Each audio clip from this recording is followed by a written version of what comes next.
హైదరాబాద్ ఆల్వాల్లో ఓ వ్యక్తి తన భార్య నుండి తనకు, తన తల్లిదండ్రులకు ప్రాణహాని ఉందని రక్షణ కల్పించాలంటూ పోలీసులకు వేడుకున్నారు. పెళ్లైనప్పటి నుండి తనను మానసికంగా, శారీరకంగా హింసిస్తోందని బాధితుడు ఆవేదన వ్యక్తం చేశారు. ఇక మీడియా సమావేశంలో ఒంటిపై భార్య చేసిన గాయాలను చూపిస్తూ మీడియాతో తన గోడును చెప్పుకున్నాడు. ఏపీ రాజోలకు చెందిన టెమోజియన్కు అమలాపురానికి చెందిన లక్ష్మీ గౌతమితో 7 ఏళ్ల క్రితం పెళ్లి జరిగినట్లు తెలిపారు. ఇక మల్లారెడ్డి కాలేజీలో ఇంగ్లీష్ ప్రొఫెసర్ చేస్తూ భార్యతో కలిసి ఆల్వాల్లో నివాసం ఉంటున్నట్లు వివరించాడు. తమకు 5 ఏళ్ల కొడుకు ఉన్నట్లు పేర్కొన్నారు. అయితే పెళ్లైనప్పటి నుండి తనను అకారణంగా హింసిస్తోందని తెలిపాడు.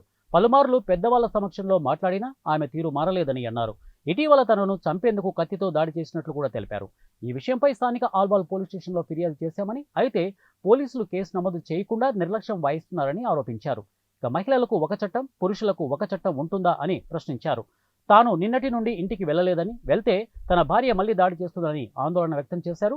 పోలీసులు తన భార్యపై కేసు నమోదు చేసి తనకు రక్షణ కల్పించాలని బాధిత భర్త వేడుకున్నాడు.